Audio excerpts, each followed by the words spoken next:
Hi guys, welcome back to Delaware Acre. I'm finally tackling that chicken I got from the meat locker, and I decided I'm going to can it.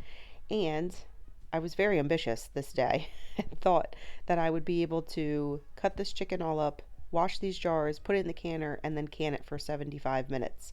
But as you can see, you'll see it turns into a several day process. But like I said, I was very ambitious and went ahead and turned the burner on and started to warm up my water and then was washing all my glasses.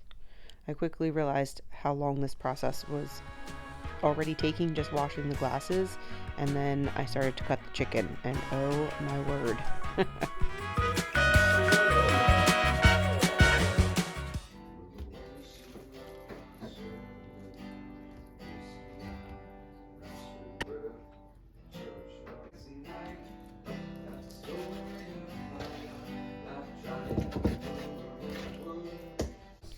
As I started cutting this chicken up, I was opening one package at a time and cutting it up, and then I quickly realized it would be easier to take everything out of the packages and put it in a bowl and go from there. And this was very tedious. I had no idea it would take this long to chop up some chicken. And then as I'm working on this, these are chicken tenders.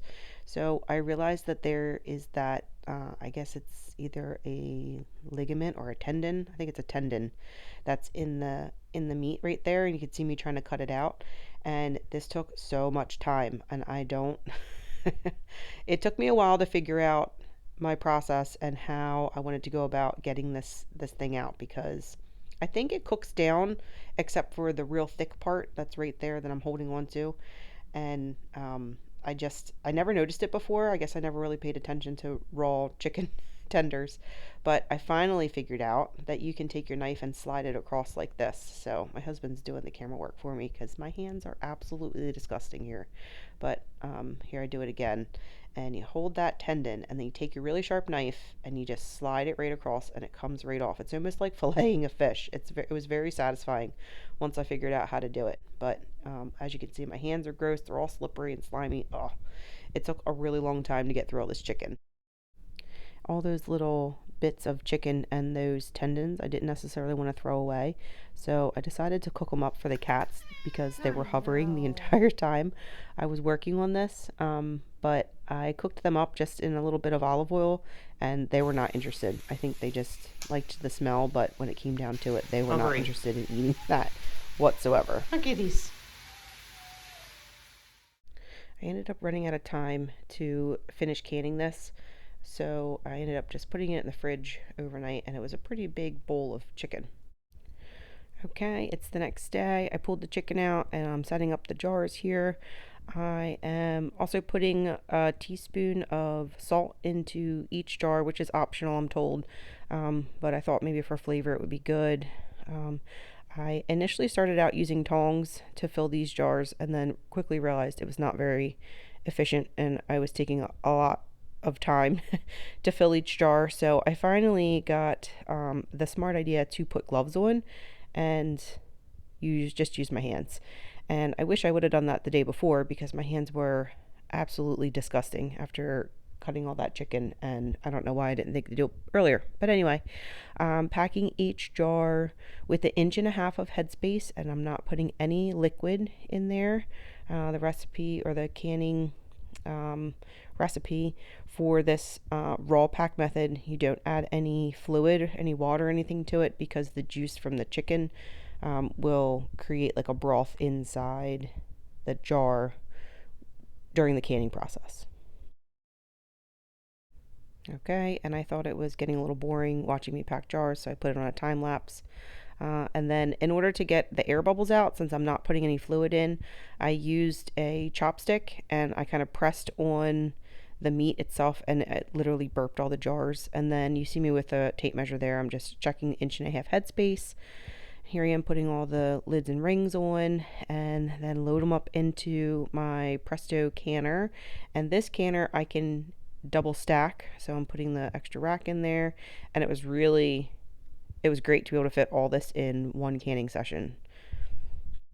So I put the lid to the canner on, take the weight off, and turn the burner on, wait for it to start steaming so it could vent for 10 minutes. And then I decided to put that little jar of vinegar in there. I use that to wipe the top of the jars off before I put the lids on. And then I'm just loading the dishwasher and disinfecting the whole work surface because chicken literally got everywhere. It was so gross. And I was using water so hot, it was almost burning. But my daughter was playing in the background the rest of the kitchen while I was working that day, and I thought it was really cute. That cat really likes that box. But here I am just double checking the recipe, the instructions for the raw pack method. This has started to vent, so I put the weight on. We're up to pressure now. We have just over an hour left, and this is, I need to knock on some wood there that this is going much better than the pumpkin was, so keep our fingers crossed here.